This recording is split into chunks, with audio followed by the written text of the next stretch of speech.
Jean Baumadier. J'ai travaillé dans le tissage André Huet de 1951 à 1983 dans l'atelier d'entretien, responsable donc du personnel et du magasin des pièces détachées pour toutes les machines de l'usine. Alors à mon arrivée au tissage, nous fabriquions de la toile à pneus pour Michelin. Après, on a fait également des sièges pour Peugeot et Citroën. Mais ça n'a pas duré longtemps. Les principaux articles, c'était de la toile à matelas rayée, de la toile à matelas damassée. On faisait également de la toile en lin pour les grands hôtels, serviettes et nappes. Et la rondelette pour les chemins de fer.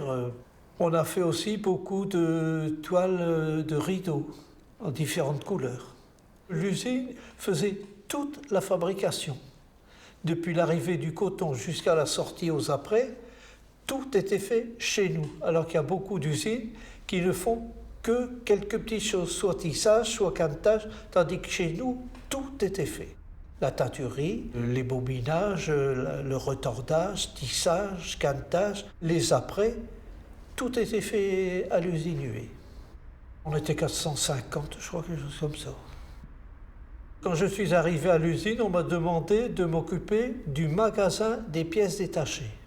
C'était épouvantable à voir, mais avec un magasinier et un manœuvre, on a mis 2 ans et demi pour mettre le magasin en état.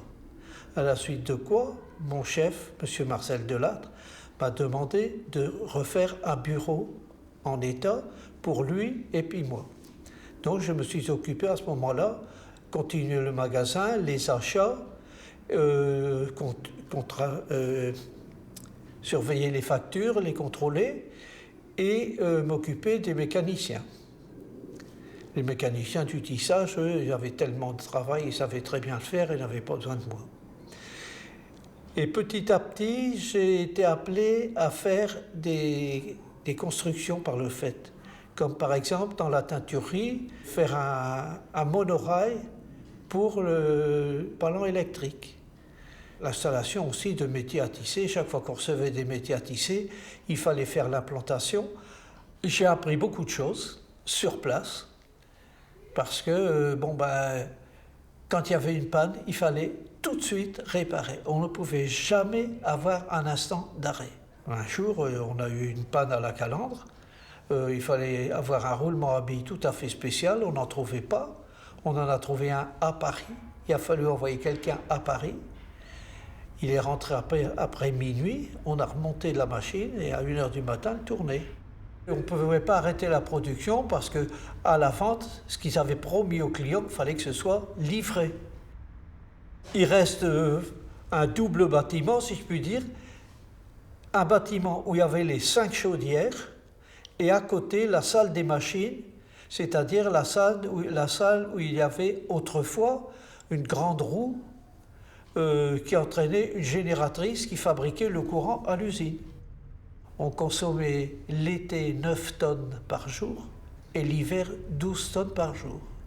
Et dans les années 54, on est passé à l'EDF. Donc cette machine n'a plus eu de raison d'être, on l'a supprimée.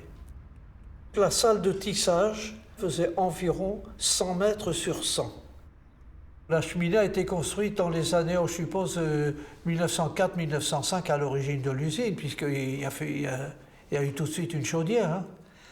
Elle faisait 30 ou 35 mètres, 35 mètres je crois. Il y avait en haut la couronne des 200 familles qu'on appelait. Et c'était les 200 familles les plus riches de la région qui avaient droit à une couronne comme ça. Un jour, on a trouvé un morceau de la couronne qui était tombé.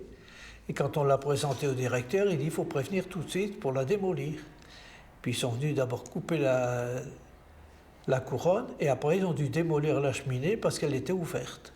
Elle s'ouvrait en deux avec l'humidité. Et comme ça coûtait très cher, on n'en a coupé que la moitié.